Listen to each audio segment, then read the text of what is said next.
अस्सलाम वालेकुम व्यूअर्स, कैसे हैं आप सब। आई होप आप सब ठीक होंगे। आई एम अलिफान खान और आज हमने डिस्कस करना है जी कोऑर्डिनेशन एंड कंट्रोल के एमसीक्यूज़ को।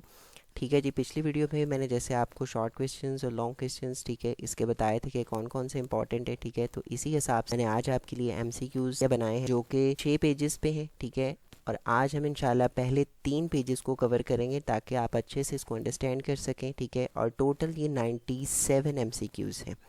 ठीक है, सो स्टार्ट करते हैं। बिस्मिल्लाहिर्रहमानिर्रहीम। पहला है the processes that carry nerve impulse away from the cell body. ठीक है, वो कौन से प्रोसेसेस हैं जो नर्व इम्पल्स को अवे मतलब दूर लेके जाते हैं सेल से। तो इसका राइट आंसर है एक्सॉन्स। ठीक है, एक्सॉन्स जो है नर्व इम्पल्स को सेल बॉडी से दूर लेके जाते हैं। और अगर इसी एमसीक्यूज को थोड़ा सा चेंज कर दें कि वो प्रोसेसेस जो नर्व इम्पल्स को टुवर्ड्स दी सेल बॉडी लेके आते हैं, तो वो उसका आंसर डेंड्राइट्स होना था। अच्छा, आगे the portion of nervous system that is involuntary in action. ठीक है, नर्वस सिस्टम का वो कौन सा पार्ट है जो इनवॉलेंट्री इन एक्शन है।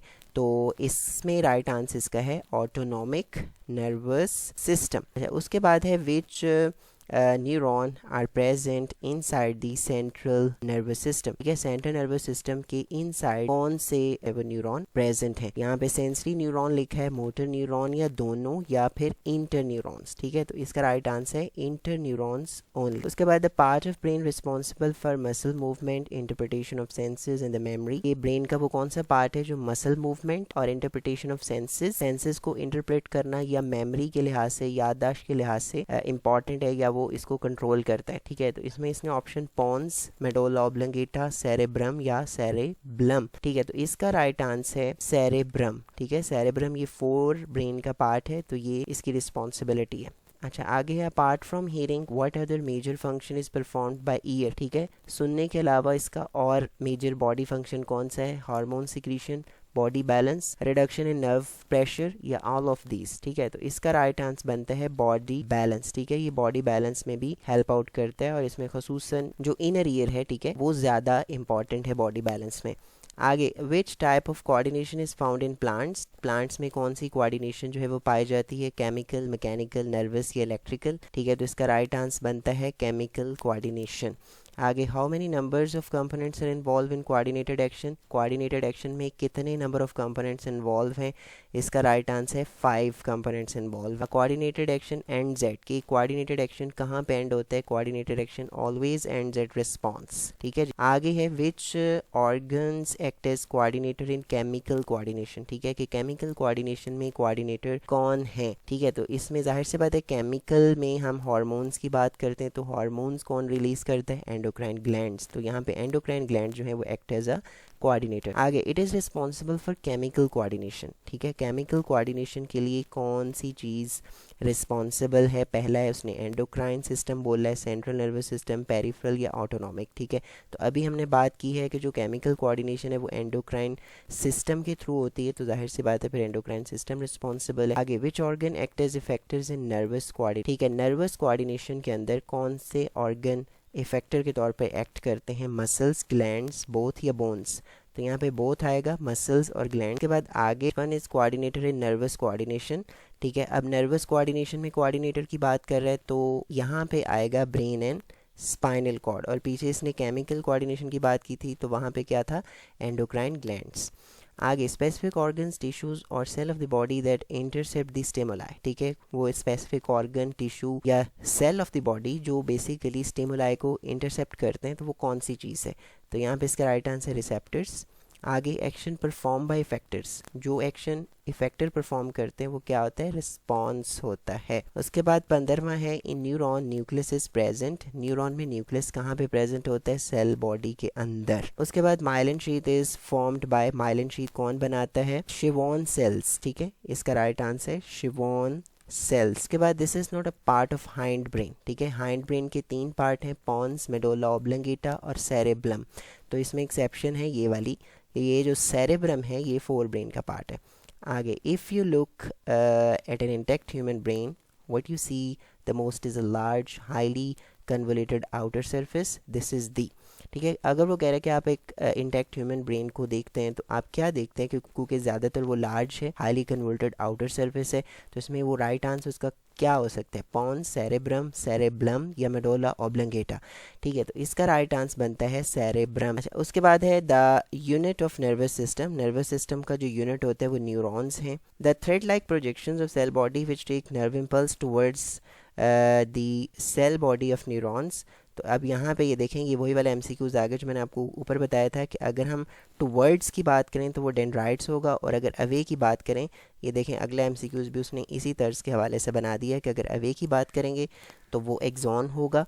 ठीक है, अगर nerve impulse towards the cell body जा रही है तो वो डेंड्राइट्स का काम है। अच्छा, the clusters of neuron cell bodies outside the CNS are called ganglia. ठीक है, उसको गैंग्लिया कहते हैं। आगे, how many types of nerves are classified on the basis property of axons. तो इसका राइट आंसर है थ्री टाइप्स हैं। उसके बाद, neuron in which direction of nerve impulse is towards brain and spinal cord. ठीक है, वो न्यूरॉन्स आपने बताने इनके अंदर नर्व इम्पल्स की जो डायरेक्शन है बेसिकली वो ब्रेन और स्पाइनल कॉर्ड की तरफ होती है। ठीक है, तो इसका राइट आंसर है sensory neuron. Types of neurons according to their work. जैसे नर्व्स की टाइप्स हैं वैसे ही न्यूरॉन्स की टाइप्स हैं। ठीक है, नर्व्स की भी 3 टाइप्स हैं तो न्यूरॉन्स की भी 3 टाइप्स हैं। Which neurons conduct impulses from CNS to effectors. ठीक है, अब सीएनएस से इफेक्टर्स तक लेके जाना जो है ये मोटर न्यूरॉन्स का काम है। उसके बाद, the largest and most highly developed part of the human brain is called, जैसे मैंने आपको पहले भी बताया, द राइट आंसर है फोर ब्रेन। 28 पे, the 3 parts of fore brain. अब फोर ब्रेन के 3 पार्ट्स थैलेमस, हाइपोथैलेमस और सेरेब्रम है। तो अब यहाँ से हम ऑप्शंस में देख लेते हैं कौन सा है। तो इसमें ये पहला ही ऑप्शन बनता है। ठीक है, ये देखें, थैलेमस हो गया, हाइपोथैलेमस और cerebrum. If a problem exist in medulla oblongata of a brain, which function of the body will be affected. कि अगर मेडोला ऑब्लंगेटा जो है उसमें कोई मसला है तो फिर कौन सा फंक्शन बॉडी का अफेक्ट होगा। तो राइट आंसर है हार्ट बीट। ठीक है, क्योंकि मेडोला ऑब्लंगेटा जो है वो हार्ट बीट को कंट्रोल करता है, तो अगर उसमें कोई मसला हो जाएगा तो it's mean heart beat problem हो सकती है। Which part of hind brain control muscle movement. अब हाइंड ब्रेन का कौन सा पार्ट है जो कि मसल मूवमेंट को कंट्रोल करता है, मैं आएगा सेरेब्लम। सेरेब्रम भी करता है, लेकिन अब यहाँ पे वो हाइंड ब्रेन की बात कर रहे हैं तो हाइंड ब्रेन में सेरेब्लम जो है। Part of brain responsible for muscle movement, interpretation of senses and memory.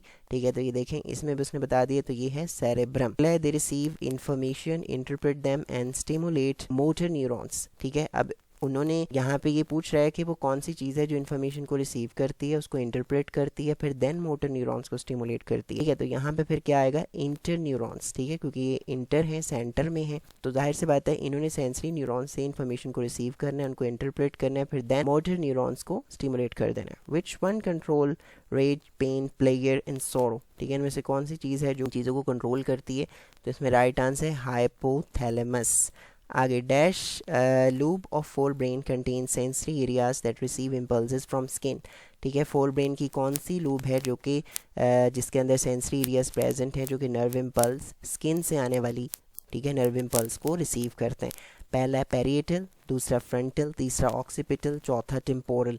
ठीक है, तो इसमें राइट आंसर है पेरिएटल। ये पेरिएटल लूब जो है ये स्किन से आने वाली नर्व इम्पल्स को रिसीव करता है। Receives and analyse visual information. ठीक है, अब वो कौन सी लूब है जो कि रिसीव भी करती है और एनालाइज भी करती है विजुअल इंफॉर्मेशन को, तो इसका राइट आंसर है occipital lobe. Vertebral column protects करता है स्पाइनल कॉर्ड को। Spinal cord is a continuation of medulla oblongata का जो है वो स्पाइनल कॉर्ड आगे कंटिन्यूशन है। उसके बाद लेंथ क्या है स्पाइनल कॉर्ड की, 40 सेंटीमीटर है। पेयर ऑफ स्पाइनल नर्व्स कितने हैं, 31 है। Myelin sheath is secreted by Schwann cells. Myelin sheath जो है वो शिवॉन सेल्स जो है सिक्रीट करते हैं। This lobe occupies regions of receiving information from skin. ठीक है, इसका राइट आंसर पेरिएटल है, ये हमने ऊपर भी पढ़ा था अभी। The nature of myelin sheath की नेचर जो है वो इंसुलेटर है। Largest part of fore brain का जो लार्जेस्ट पार्ट है वो कौन सा है, सेरेब्रम है। ठीक है, सो यहाँ तक हमारे हाफ एमसीक्यूज हो जाते हैं। पहले 3 पेजेस हमने अल्हम्दुलिल्लाह कंप्लीट कर लिए हैं। ठीक है, तो इंशाल्लाह अगली वीडियो में हम अगले 3 पेजेस को जो है वो कवर करेंगे। So thank you so much for watching. अल्लाह हाफिज़।